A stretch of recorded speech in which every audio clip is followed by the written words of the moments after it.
Good morning. Y'all getting better at that.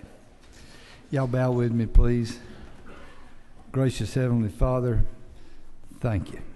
Thank you for everything you do for us individually, corporately, as a group. Thank you for the day.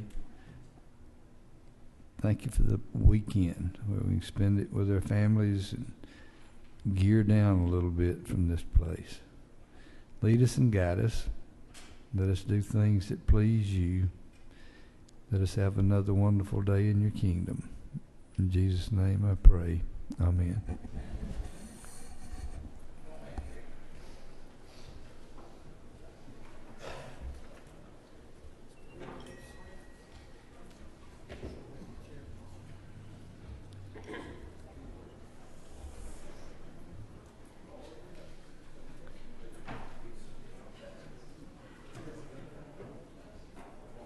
Another miracle. You never cease to amaze me. All right, Mr. Reed.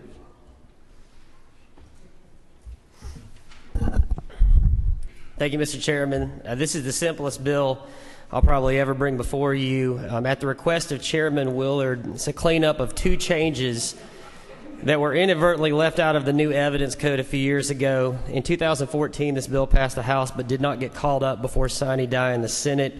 The first part of this bill brings the State Board of Registration for forced... Oh my gosh. Modified structure, 486 at the very bottom of the page. Does this mean I have to come back tomorrow? The only thing I'm getting scared about is that you said Mr. Willard. Brevity is not in his repertoire. I hope that it is in yours.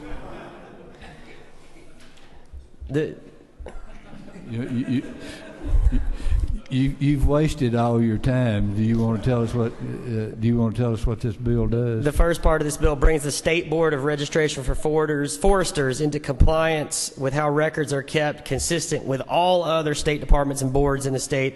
And the second is an important change. It gives Department of Public Health discretion in the disclosure of AIDS and HIV information to a minor's legal guardian or parent. This is following a national policy shift on this. This change was intended to be included a few years ago.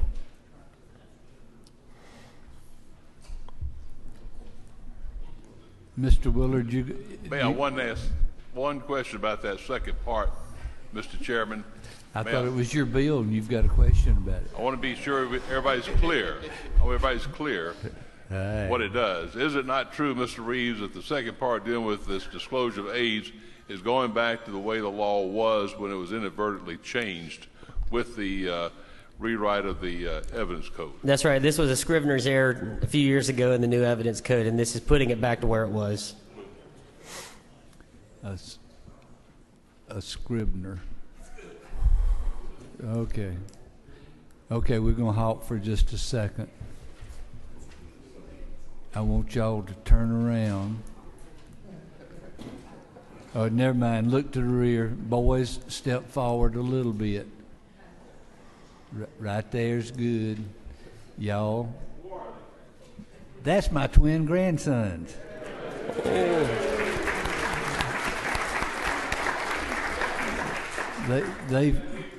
They're going to page here today. Anybody that's caught being mean to them will suffer. But I expect you to give them a hard time. I give them a hard time. My son and my daughter-in-law and my wife are back there too, so y'all say hey. All right. Thank you, Mr. Chairman. Mr. Clark. Thank you, Mr. Chairman, and to all the committee members, good morning. I bring before you today House Bill 847. It's in modified structure rule, back of the page, 7th from the bottom.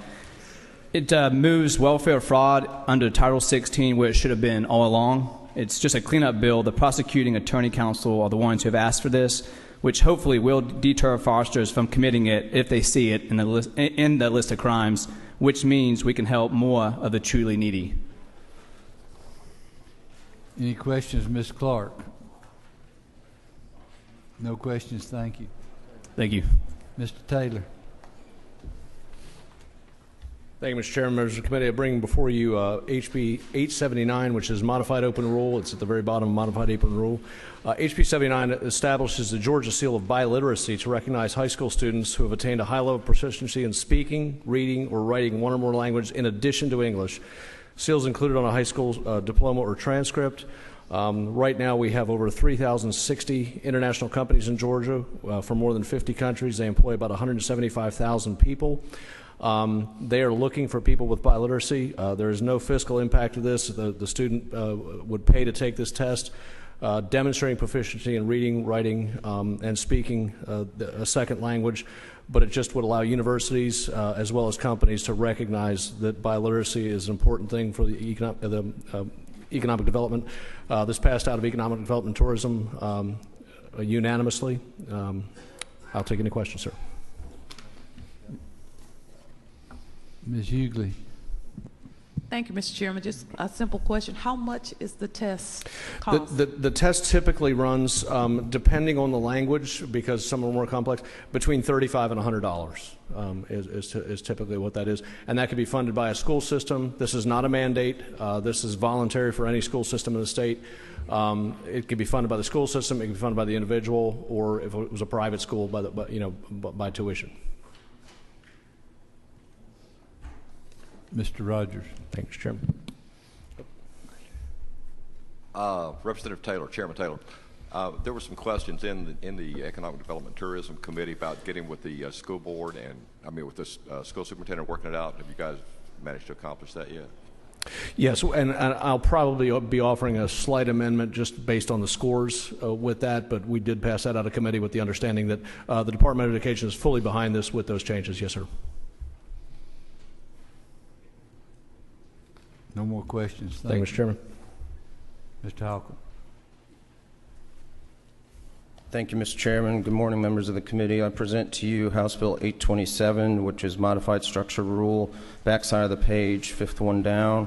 The purpose of this bill, which is supported by law enforcement, GBI, victims' rights advocates, and care providers, is to set forth a system for ensuring that rape kits do not linger on shelves, which we know has been happening across the state. It sets forth a process by which the kits will be transferred to local law enforcement and then ultimately to GBI, who will be the end custodian. GBI is fully supportive of this role and responsibility, and I'd be happy to answer any questions. No questions. Thank you. Thank you, Mr. Chairman. Ms. Kendrick. Thank you, Mr. Chair and members of the committee. I am presenting HB 6, which is the first bill under modified structure rule on the first page. And this bill would allow the Georgia Student Finance Commission to award over a 4.0 towards HOPE credit for advanced level STEM classes that high school students would take. It's limited to only STEM classes and advanced level classes, which include advanced placement, international baccalaureate, and dual enrollment classes. And so it would allow students who make an A to receive additional credit that they deserve towards Hope Scholarship. Mr. Weldon. Thank you, Mr. Chairman.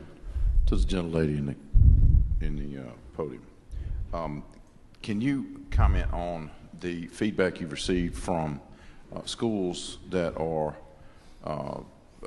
accepting these type of applications, and how they would be able to compare the students that have over a 4.0 GPA to other students that are competing for those same slots that have a 4.0 GPA? I'm not quite understanding your question, but can you just explain to the committee how the schools that are accepting these GPAs that may be in excess of 4.0, and how that in these some schools that allow that, and compare those students for those slots that are available to that do not have a GPA that's above 4.0. Just explain to us how that would impact. It's only for Hope GPA, so you might be referring to the actual transcripts, but we're talking about credit towards the Hope Scholarship. Oh, gotcha. Thank you. No more questions. Thank you. Thank you. Ms. Price. Thank you, Mr. Chairman, members of the committee. Good morning. I'm bringing before you this morning under modified open rule, fourth from the bottom, HB 826. HB 26, the substance of it is to provide for requirements for advertisement and publication of representation of board certification by physicians. This basically makes it so physicians can't hold themselves out to be board certified unless their certification comes from the American Board of Medical Specialties or the American Osteopathic Association. It's basically a truth in advertising bill. Consumer protection does not affect licensure. And I ask for your favorable consideration on this bill. Any questions? Mr. Williams. To the author, currently, what are there any penalties right here? Are there any penalties when this happens now? I'm just trying to figure out the necessity. What happens now if someone falsely represents himself? Nothing, as far as I know. This would allow for the Composite Board of Medical Examiners to issue sanctions as they deem fit. I think Ms. Price came last week and y'all didn't recognize the fact that it's the first time she was here and you didn't abuse her any, and she walked outside and said, well, that wasn't too bad. I don't know what she meant by that or what y'all were thinking. Thank you, Ms. Price. Thank you. Mr. Pizzo. Thank you, Mr. Chairman, members of the committee. House Bill 93, modified structured, second from the bottom on the first page. This bill does two main things. It exempts automated license plate reader data from open records requests. Most violent crimes are committed by people who know their intended victims. So under current law, I could run an open records request on anybody's license plate number and ascertain their whereabouts, going back as far as the data is kept. And there currently is no law restricting how long the data can be kept. This bill simply states that after 90 days, if as the driver of a vehicle you are not suspected of any crime or not part of any investigation, that any records containing your data must be purged. I'll yield for questions. No questions. Thank you. Thank you, sir. Mr. Mabra. Thank you, Mr. Chairman, members of the committee. I bring before you House Bill 804, and that's first page, middle of the page, modified open rule. House Bill 804 adds a 5th Superior Court judge to the Clayton County Circuit, increase in population in Clayton County. Of course, with the increase in population, you also have increase in crimes, and these are serious crimes, felony crimes. And the last time a judge was added to the Superior Court was 1984. In other courts, the state court, they added 3 judges since then, and in juvenile court, 2 judges since then. I ask for your favorable consideration on House Bill 804. No questions. Thank you. Thank you. Okay, members of the committee.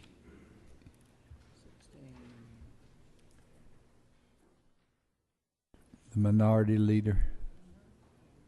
Thank you, Mr. Chairman. I just wanted to put my name beside HB 497, the surplus state property bill, and ask for HB 804, the 5th judge for the Clayton Judicial Circuit.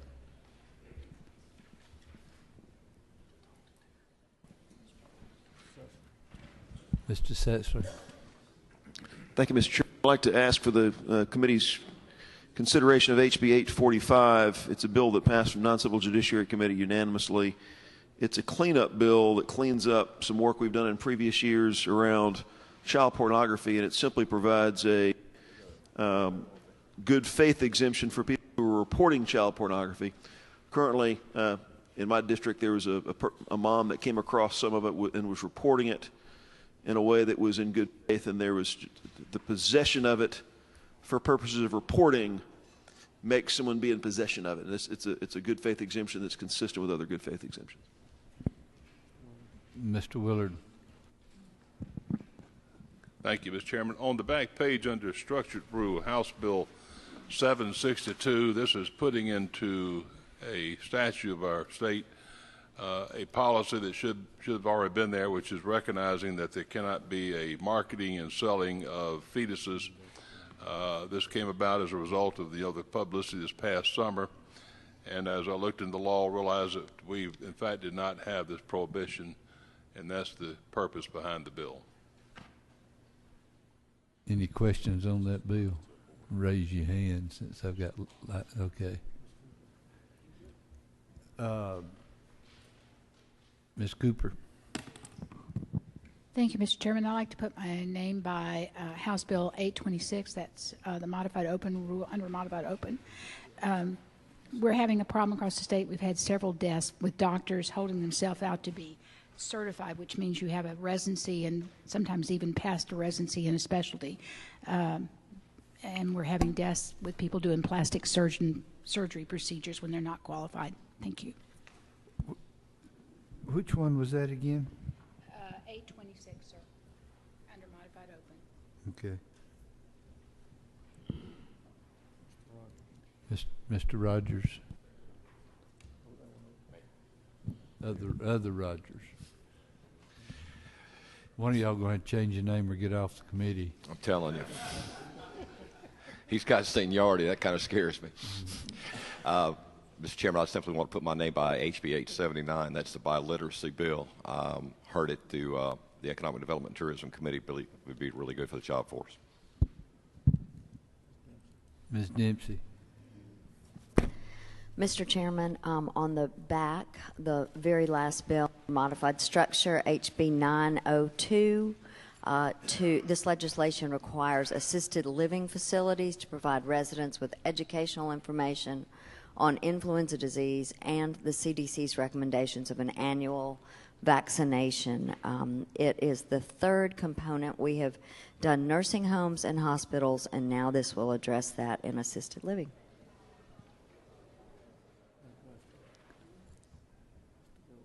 Mr. Golick.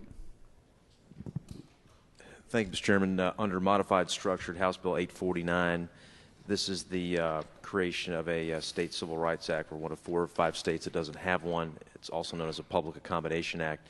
In our last meeting, Mr. Earhart had talked about a potential amendment to more tightly define one of the protected classes that was included in the substitute from the committee. I have no objection to that language.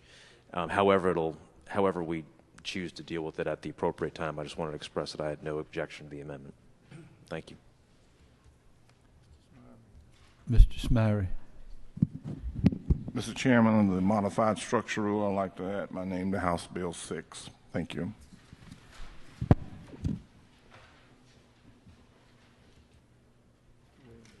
Mr. Williams.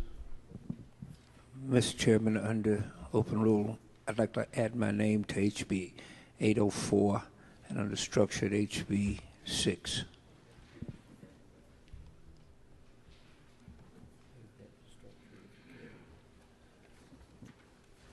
Okay.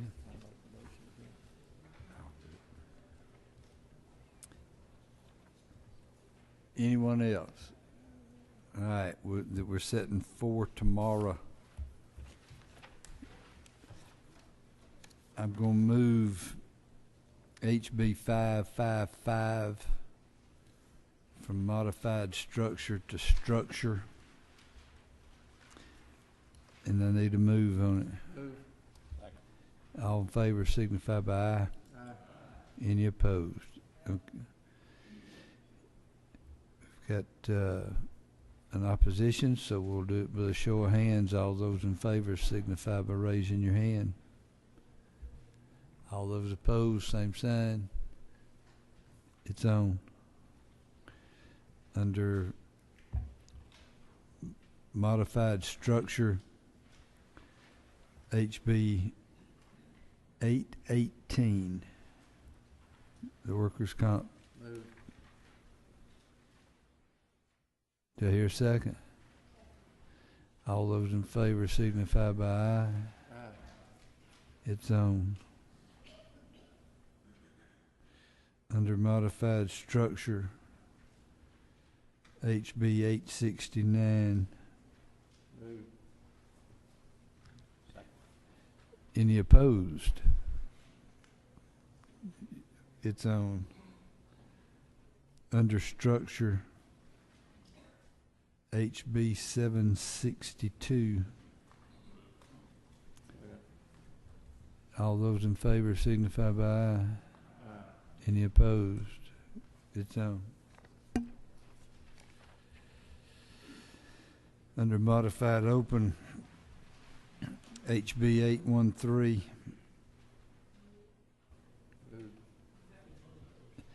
Any opposed?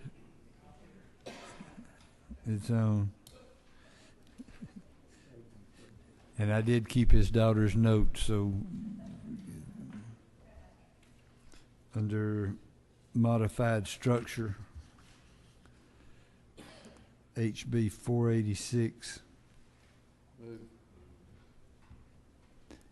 Any opposed?